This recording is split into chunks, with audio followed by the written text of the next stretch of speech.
Hello friends. So in this video I will discuss with you questions from Transfer of Properties Act. सारे judiciary exams के लिए lower higher सबके लिए बहुत important video है. मैं सिर्फ क्वेश्चंस नहीं डिस्कस करूँगी, इसके साथ साथ जो सेक्शंस रेलेवेंट हैं उनको भी डिस्कस करूँगी आपके साथ और कोशिश करूँगी कि बेयर के वो प्रोविजंस वहीं पे आपको क्लियर हो जाएं. तो पहला क्वेश्चंस देखते हैं. पहला क्वेश्चन है क्वेश्चन नंबर 65. तो ये ऑलरेडी पास्ट ईयर पेपर के क्वेश्चन है. तो under section 3 of transfer of property act the following does not amount to notice. यहाँ पे पूछ रहा है कि ये चार ऑप्शन में से कौन सी चीज़ नोटिस अमाउंट नहीं होगी. तो आपको पता ही होगा कि जो नोटिस है वो डिफाइंड है सेक्शन 3 में. तो आइए हम देखते हैं नोटिस में क्या क्या इंक्लूड होता है. उसके पहले हम एक बार ऑप्शंस पढ़ लेते हैं. ऑप्शन ये कहता है registration where the instrument is compulsory registrable. क्या ये नोटिस होगा? Registration where instrument is not compulsory registrable. तीसरा है पोजेशन और चौथा है नोटिस टू एजेंट. अब क्वेश्चन है कि क्या नोटिस नहीं होगा. अब हम देखते हैं सेक्शन 3. सेक्शन 3. अब आपको बाकी सारे जो बेरेक्ट्स होते हैं उसमें आपको देखने को मिलेगा जो कि सेक्शन जो डेफिनेशनल क्लॉज होता है वो जनरली सेक्शन 2 होता है. But transfer of property act में जो इंटरप्रिटेशन क्लॉज है वो सेक्शन 3 है और उसमें भी ABCD करके नंबरिंग नहीं दे रखी है. सेक्शन 3 में बहुत सारी चीज़ें इंटरप्रेट की गई हैं जैसे कि इमूवेबल प्रॉपर्टी अटेस्टेड. वैसे ही है आपका a person is said to have notice. ठीक है, तो नोटिस की जगह मार्जिनल हेडिंग यहाँ पे है a person is said to have notice. कब माना जाएगा कि एक व्यक्ति को नोटिस दिया गया. तो इसमें आप देखेंगे तो एक पॉइंट कवर होता है कि रजिस्ट्रेशन को नोटिस माना जाएगा. ठीक है, लेकिन वो तब माना जाएगा जबकि इंस्ट्रूमेंट जो है वो कंपल्सरी रजिस्ट्रेबल है. आगे हम जब प्रोवाइजो पढ़ेंगे तो प्रोवाइजो में लिखा हुआ है कि रजिस्ट्रेशन कंप्लीट होना चाहिए.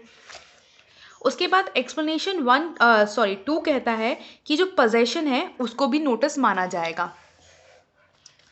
अब यहाँ पे ये कहता है, मैं इसको रीड कर देती हूँ. Any person acquires any immovable property और एनी शेयर और interest in any such property shall be deemed to have notice of the title if any of person who is for the time being is actual possession thereof. मतलब possession अगर है तो उसको notice माना जाएगा.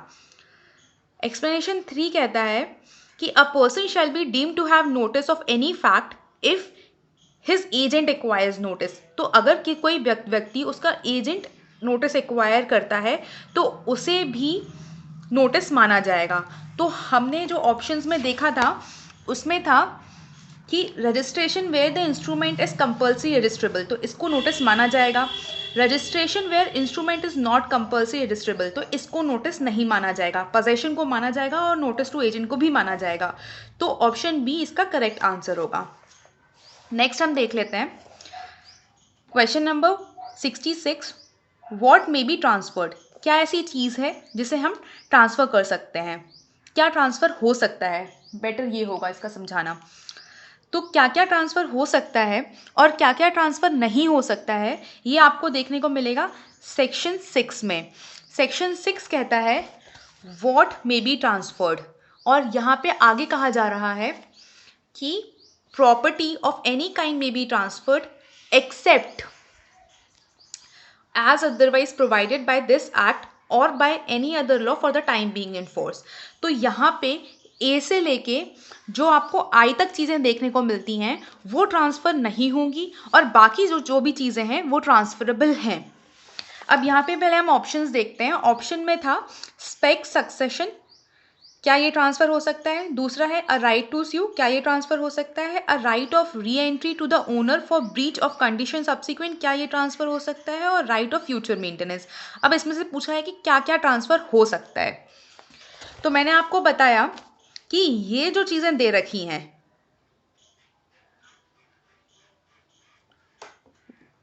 उनका transfer नहीं हो सकता, बाकी हर चीज़ का ट्रांसफ़र हो सकता है. तो यहाँ पे पहले जो पॉइंट आ रहा है वो आ रहा है पॉसिबिलिटी ऑफ लाइक नेचर. मतलब कोई अगर हेयर अपेरेंट है, कोई किसी व्यक्ति का हेयर है जिसको प्रॉपर्टी ट्रांसफ़र होनी है तो वो ट्रांसफ़र नहीं हो सकता. अ mere right of re-entry for breach of condition subsequent cannot be transferred. तो सिर्फ right of re-entry, mere right यहाँ पे बहुत इंपॉर्टेंट है, mere right of re-entry transfer नहीं हो सकता, लेकिन अगर right of re-entry है जो कि अगर कोई कंडीशन सब्सिक्वेंट को ब्रीच करता है उस पे, सपोज फॉर एग्जाम्पल एक घर है और एक घर को पर्सन ए ने बी को ट्रांसफ़र किया ये कहते हुए कि इसमें एक आम का पेड़ लगा हुआ है, अगर आप इस आम के पेड़ को काट लेंगे तो मेरा री एंट्री का राइट बन जाएगा। तो उस कंडीशन सब्सिक्वेंट के वॉयलेशन पे तो ट्रांसफ़र हो सकता है, राइट, लेकिन सिर्फ मियर राइट ऑफ री एंट्री बिना किसी कंडीशन के या बिना किसी ओनरशिप के ट्रांसफ़र नहीं हो सकता।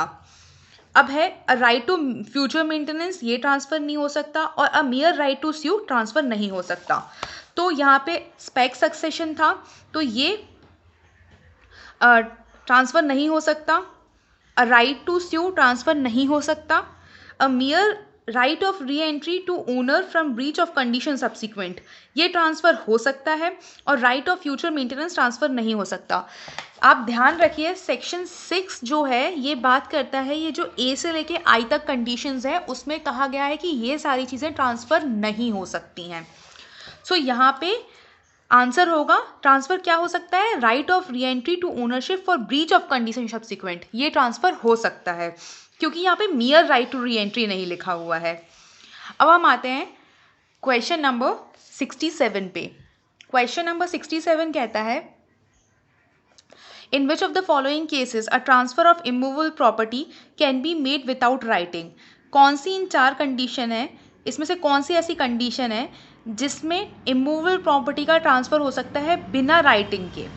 ऑप्शंस देख लेते हैं। ऑप्शन ये कहता है sale of property of value more than 100 rupees, lease for a term of 11 month, exchange और एक्शनेबल क्लेम। क्वेश्चन अच्छे से पढ़िए। क्वेश्चन कह रहा है कि transfer of immovable property can be made without writing, बिना राइटिंग के इसमें से क्या ट्रांसफ़र हो सकता है। तो जो पहला ऑप्शन है वो सेल से रिलेट करता है। तो हम सबसे पहले हम एक एक ऑप्शन को बेरेक में से देख लेते हैं। सेल जो है, सेल क्या कहता है, तो सेल जो है वो डिफाइंड है सेक्शन नंबर आपका 54 में, और सेल कहता है कि सेल हाउ मेड 54 में ही है कि कैसे सेल बनाई जाएगी। तो इसमें कहता है, आई होप आपको दिख रहा है, लेट मी एडजस्ट, ओके। तो यहाँ पे कहता है कि सच transfer in case of tangible immovable property of the value of 100 rupees and upwards, or in the case of reversion or other intangible thing can be made only by registered instrument। तो हमने ये बात देख ली कि अगर 100 रुपये की value से ऊपर की सेल है तो वो रजिस्टर्ड इंस्ट्रूमेंट से ही होगी, मतलब राइटिंग में ही होगी, तो ये ऑप्शन तो नहीं हो सकता। दूसरा है lease for the term of 11 month. अब हम लीज देख लेते हैं। तो लीज हाउ मेड वो आपको मिलेगा सेक्शन नंबर 107 में। लीज हाउ मेड, लीज कैसे बनाई जाएगी, तो यहाँ पे कहा जा रहा है a lease of immovable property from year to year और for any term exceeding 1 year और reserving a yearly rent can be made only by registered instrument. मतलब अगर 12 महीने, ईयर में 12 महीने होते हैं, तो अगर ईयर टू ईयर की लीज है तो उसको आपको रजिस्टर्ड इंस्ट्रूमेंट से बनाना पड़ेगा। अब यहाँ पे जो क्वेश्चन में लीज है वो 11 महीनों की है, तो ये विदाउट राइटिंग हो सकती है। अब हम एक्सचेंज देख लेते हैं, तो आंसर इसका बी होगा, लेकिन हम फर्दर क्वेश्चन ताकि हम डिस्कस कर पाएँ, अच्छे से सॉल्व कर पाएँ, इसलिए बाकी जो ऑप्शंस हैं उनको भी देख लेते हैं कि एक्सचेंज कैसे बनाया जाता है और एक्शनेबल क्लेम कैसे बनाया जाता है। तो हम एक्सचेंज की बात करें तो एक्सचेंज आपको मिलेगा सेक्शन नंबर 118 में। तो 118 में इसका जो सेकंड पैरा है वो कहता है a transfer of property in completion of an exchange can be made only by manner provided for transfer of such property by sale. तो एक्सचेंज वैसे ही किया जाएगा जैसे कि सेल होता है, और सेल कैसे होता है हमने देखा है कि अगर 100 रुपये से ऊपर की प्रॉपर्टी है तो उसमें आपको रजिस्टर्ड इंस्ट्रूमेंट राइटिंग में होना चाहिए। अब आते हैं हम एक्शनेबल क्लेम में। तो एक्शनेबल क्लेम एक तो आपको सेक्शन 3 में डिफाइन मिलेगा और उससे रिलेटेड प्रोविजन आपको चैप्टर 8 में देखने को मिलेंगे। उसमें भी सेक्शन 130 कहता है ट्रांसफर ऑफ एक्शनेबल क्लेम।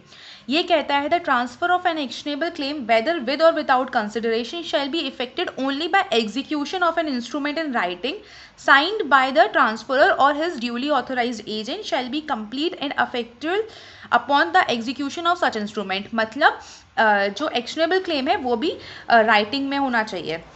तो आंसर आपने इसका देख लिया कि आंसर इसका होगा बी। अब नेक्स्ट क्वेश्चन देखते हैं। दो I know it's a very detailed explanation of every option, but what I think is this is the best way of solving MCQ, because if you solve in this way, then when you solve only 10 or 12 MCQ, it is like you have been able to do further 100 MCQs, because आपने options को भी बहुत अच्छे से पढ़ा है और जो भी further MCQs बनाए जाते हैं वो कहीं ना कहीं इन्हीं options से, इन्हीं section से related होते हैं। नेक्स्ट देख लेते हैं। A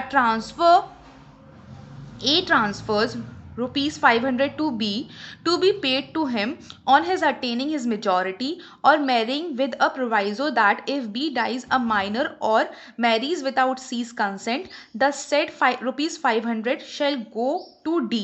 B marries when only 17 years of age without C's consent, the said rupees 500 shall go to। अब यहाँ पे ये बोल रहा है, एक सिचुएशन है, वैसे ये इलिस्ट्रेशन है सेक्शन नंबर 29 का। ये कहता है कि ए ने बी को 500 रुपये पे किए और ये कहा कि ये आपको मिल जाएंगे आपकी मेजॉरिटी, मतलब आप जब मेजॉरिटी की एज हिट कर जाएंगे या आप जब शादी करेंगे, और जो बी है वो माइनर मर जाता है या फिर वो सी की कंसेंट के बिना शादी करता है, जो कि एक कंडीशन थी। तो जो ये 500 रुपये हैं, ठीक है, वो बी को जाएंगे। ऐसी कंडीशन थी कि, फिर से समझिए, ए ने बी को ट्रांसफ़र किए 500 रुपये और ये कहा कि ये 500 रुपये आपको तब मिलेंगे जब या तो आप, दो चीज़ें हैं, एक तो या तो आप मेजॉरिटी हिट करेंगे या तो आप शादी करेंगे सी की कंसेंट से। अब the said 500 shall go to D, और अगर आप शादी नहीं करेंगे उसकी कंसेंट से या आप मेजॉरिटी हिट करने के पहले मर जाएंगे तो जो पैसे हैं वो डी को चले जाएंगे। अब जो बी है वो बिना, मतलब 17 साल में शादी करता है, ठीक है, और 17 साल मतलब वो मेजॉरिटी हिट नहीं किया और सी की कंसेंट के बिना शादी करता है। तो क्या 500 रुपये अब किसको जाएंगे? क्या डी को जाएंगे? तो हाँ जी, डी को बिल्कुल पैसे जाएंगे। अब सेक्शन 29 देख लेते हैं। सेक्शन 29 जो है वो कहता है fulfilment of condition subsequent, an ulterior disposition of the kind contemplated by the last preceding section cannot take effect unless the condition is strictly fulfilled। और यहाँ पे strict condition क्या थी इस वाले एग्जाम्पल इलिस्ट्रेशन में, कि या तो वो मेजॉरिटी हिट करे या तो वो सी की कंसेंट से शादी करे। इसने दोनों कंडीशन फुलफिल नहीं की तो जो था अग्रीमेंट में, जिसको ट्रांसफर होना था पैसा, उसको हो जाएगा। मतलब इस वाले इलिस्ट्रेशन में क्वेश्चन में आंसर होगा डी, पैसे ट्रांसफर डी को हो जाएंगे। अब हम देखते हैं नेक्स्ट क्वेश्चन। ये कहता है the farm of Sultanpur is the property of C and worth rupees 80,000। A by an instrument of gift professes to transfer it to B giving by the same instrument rupees 1 lakh to C. A dies before the election, B shall be. अब यहाँ पे ये कहा जा रहा है कि एक सुल्तानपुर जगह है, वहाँ पे एक फार्म्स हैं, वो सी की प्रॉपर्टी है और जिसकी वैल्यू 80,000 रुपये है। ए एक इंस्ट्रूमेंट ऑफ गिफ्ट से प्रोफेस करता है कि वो ट्रांसफ़र करेगा बी को, वो सुल्तानपुर के फार्म्स, और उसी इंस्ट्रूमेंट से सी को 1 लाख रुपए देने का वादा करता है। अब जो ए है वो इलेक्शन करने के पहले मर जाता है, तो यहाँ पे क्या आंसर होगा? Options are entitle to get, मतलब यहाँ पे पूछा है बी जो है वो किस चीज़ के लिए एंटाइटल्ड है। तो entitle to get rupees 20,000 from C, entitle to get 80,000 from C. Next option है entitled to get 80,000 from A's representative, and last option है not be entitled to get any amount from anyone. तो यहाँ पे answer होगा कि जो B है वो एंटाइटल्ड है कि वो 80,000 रुपीज ए के रिप्रेजेंटेटिव से ले, मतलब आंसर जो होगा वो सी होगा. Let me check this answer. Yes, this is the correct answer कि इस केस में जो बी है वो एंटाइटल्ड होगा कि वो 80,000 रुपीज ए के रिप्रेजेंटेटिव से ले. Next question is, I hope आपको दिख रहा है. Let me adjust the camera once again. Okay, so it is A believing in good faith that he is absolutely entitled thereto, sow crops on B's land. The crops are growing at the time of his eviction. A is entitled to. तो यहाँ पे बोला जा रहा है कि A जो व्यक्ति है वो गुड फेथ में उसको लगता है कि जो लैंड उसकी है इसलिए वो क्रॉप्स बो देता है बी की लैंड में. अब क्रॉप्स ग्रो हो चुके हैं और यहाँ पे ए के अगेंस्ट एविक्शन हो रहा है, मतलब ए को एविक्ट करा जा रहा है. तो जो क्रॉप्स है उसमें क्या ए एंटाइटल्ड है या नहीं है, और है भी तो कितने क्रॉप्स का, होल ऑफ द क्रॉप का, हाफ ऑफ द क्रॉप्स का, transfer of land in his favour का, या अमाउंट एम्प्लॉयड का, किस चीज़ के लिए वो लाइक क्या उसका राइट है, कितना उसे मिलेगा. तो ये जो क्वेश्चन है ये आपको सेक्शन 51 से लिया गया है. हम सेक्शन 51 देखते हैं.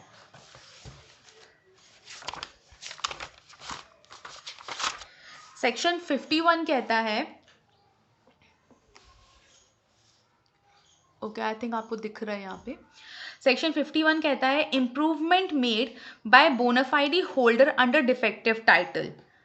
Okay, so when the transferee of immovable property makes an improvement on the property believing in good faith that he is absolutely entitled thereto and he subsequently evicted therefrom by any person having a better title, the transferee has a right to require the person causing the eviction either to have the value of the improvement estimated and paid or secured to the transferee, or to sell interest in the property to the transferee at the then market value thereof, irrespective of the value of such improvement. The amount to be paid or secured in respect of such improvement shall be estimated value thereof at the time of eviction.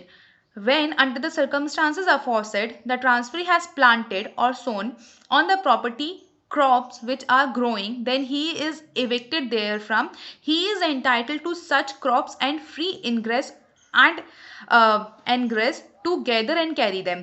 तो ये जो last para है वो बात करता है इस particular question की जो हमने देखा, क्वेश्चन नंबर 70.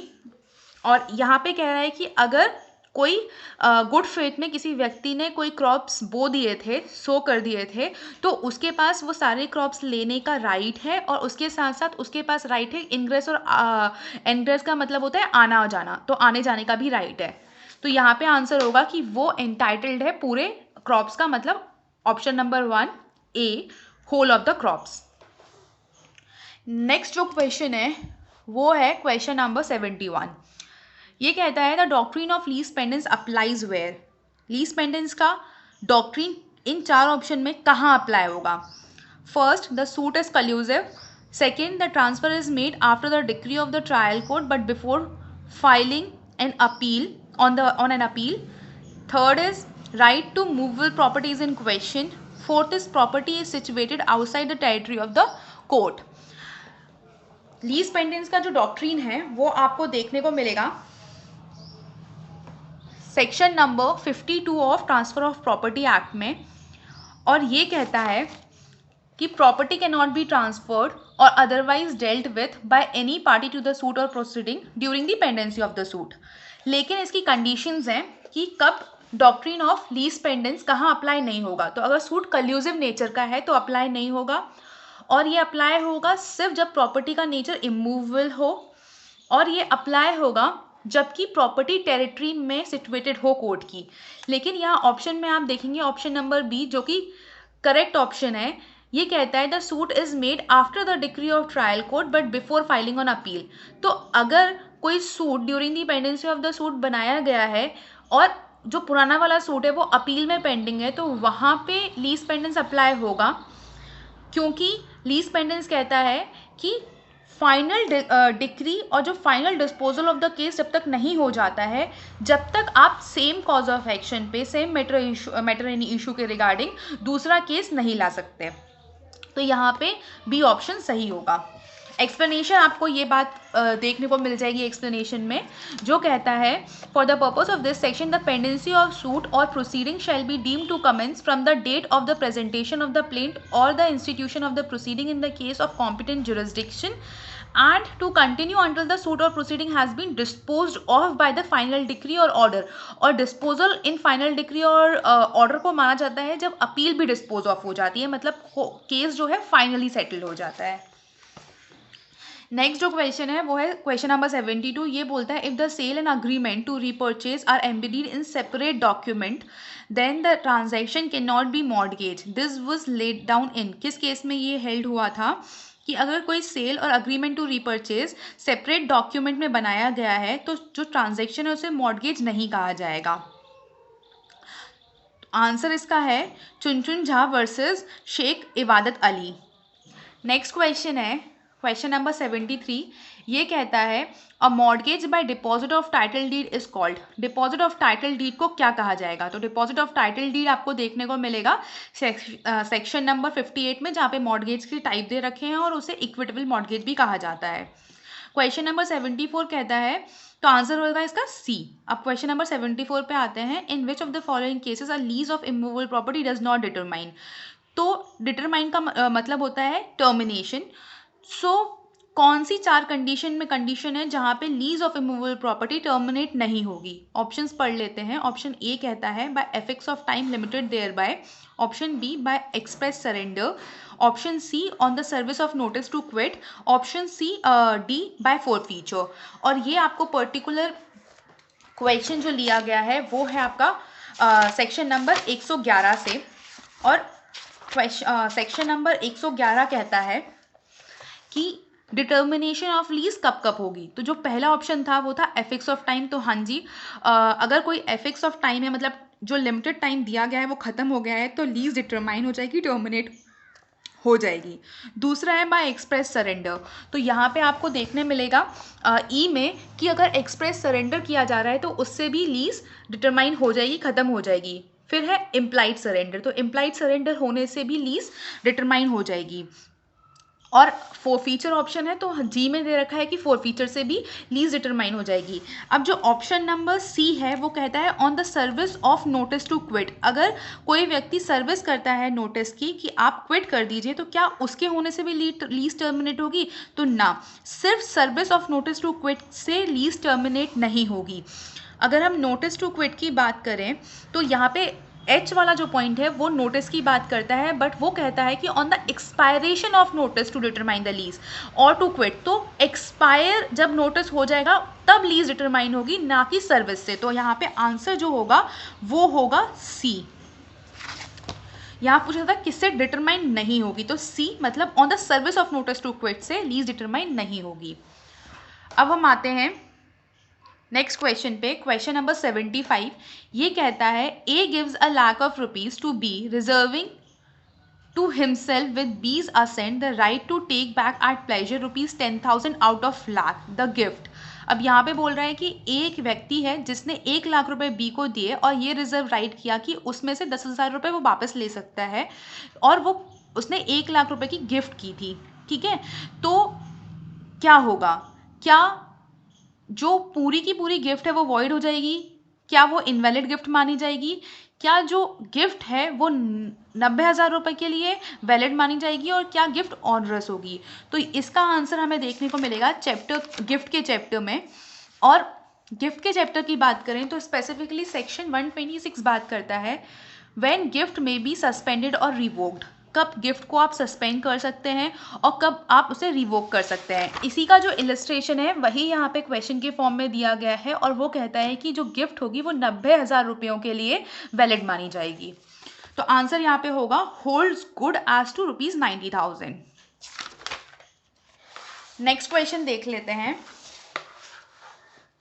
नेक्स्ट क्वेश्चन जो है वो कहता है which of the following transfer is valid. इन चार में से कौन सा ट्रांसफर जो है वो वैलिड है। पहला, an unregistered usufructuary mortgage of ₹99। दूसरा है an unregistered gift of immovable property of ₹99। तीसरा है an oral lease of immovable property from year to year. चौथा है an oral assignment of debt. अब यहाँ पे पूछ रहा है कि कौन सी चीज़ वैलिड है। तो अब सबसे पहले हम देख लेते हैं मॉर्गेज के केस में रजिस्ट्रेशन का क्या सेक्शन है और क्या प्रोसीजर है। तो जब हम मॉर्गेज की बात करें तो मॉर्गेज डिफाइन तो आपका सेक्शन 58 में है और 59 कहता है कि mortgage when to be by assurance. तो यहाँ पे ये कहता है कि where the principal money secured is 100 rupees और upward, a mortgage other than the mortgage by deposit of title deed can be affected only by registered instrument signed by the mortgager and attested by at least 2 witnesses। तो यहाँ पे इस paragraph का मतलब है कि अगर 100 रुपये से ऊपर का मॉर्गेज होगा, 100 रुपये की वैल्यू से ऊपर का मॉर्गेज होगा, तब उसको ज़रूरी है कि रजिस्टर्ड हो वो और अटेस्टेड बाय 2 विटनेसेस होना चाहिए। लेकिन अगर 100 रुपये से कम की वैल्यू का है तो वो डिलीवरी के द्वारा भी किया जा सकता है। ये आपको सेकेंड पैरा में देखने को मिलेगा। यहाँ पे एक एक्सेप्शन है, एक्सेप्शन ये है सिंपल मॉर्गेज। मतलब यहाँ पे ये कहना चाहता है कि जो सिंपल मॉर्गेज होता है वो कितने भी वैल्यू का होगा उसको रजिस्टर्ड इंस्ट्रूमेंट के द्वारा ही बनाया जाएगा। अब क्वेश्चन था कि unregistered usufructuary mortgage for 99 rupees. तो यहाँ पे क्योंकि 100 रुपये से कम की वैल्यू का है इसलिए अगर वो अनरजिस्टर्ड भी है तो वो भी वैलिड होगा। तो इसका आंसर ए ही होगा। मतलब अगर कोई अनरजिस्टर्ड यूसुफैक्टरी मॉर्गेज 99 रुपये का है तो क्या वो वैलिड होगा? हाँ जी, वो बिल्कुल वैलिड होगा। दूसरा ऑप्शन देख लेते हैं, N unregistered gift of immovable property of value of 99। अब हम देखते हैं कि गिफ्ट में रजिस्ट्रेशन की क्या रिक्वायरमेंट है। तो गिफ्ट जो है वो आपको डिफाइन मिलेगा सेक्शन 122 में और यहाँ पे 100 सेक्शन 23 बोलता है ट्रांसफ़र हाउ अफेक्टेड। और यहाँ पे कहता है कि जो गिफ्ट होती है वो अगर इमूवेबल प्रॉपर्टी की है तो वो कितने भी रुपयों की हो वो रजिस्टर्ड इंस्ट्रूमेंट के द्वारा ही बनाई जाएगी और उसको एटलीस्ट 2 विटनेसेस से अटेस्ट कराना ज़रूरी है। तो ये ऑप्शन गलत है क्योंकि इमूवेबल प्रॉपर्टी की गिफ्ट है और 99 रुपये की भी है तो वो अनरजिस्टर्ड नहीं हो सकती। तीसरा है an oral lease of immovable property from year to year. तो यहाँ पे ये कह रहा है कि लीज के केस में क्या होगा। तो लीज के केस में हमने देखा था सेक्शन 107 जो है वो बोलता है कि लीज हाउ मेड। तो ये कहता है a lease of immovable property from year to year और for any term exceeding 1 year और reserving a yearly rent can be made only by registered instrument. तो अगर कोई ईयर टू ईयर की लीज है और इमूवेबल प्रॉपर्टी की lease है तो वो ईयर टू ईयर से ही बनाई जाएगी। वैसे लीज जो है वो इमूवेबल प्रॉपर्टी की ही होती है।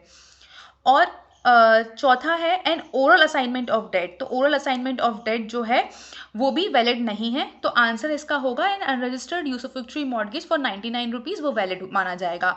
तो यहाँ पे ये हमारा टीपीए के क्वेश्चंस कंप्लीट होते हैं। ये अगर वीडियो आप अच्छे से देखेंगे तो आपको सिर्फ इतने क्वेश्चन नहीं और भी बहुत सारे क्वेश्चंस क्लियर होंगे। So thank you and thank you for giving your precious time to me.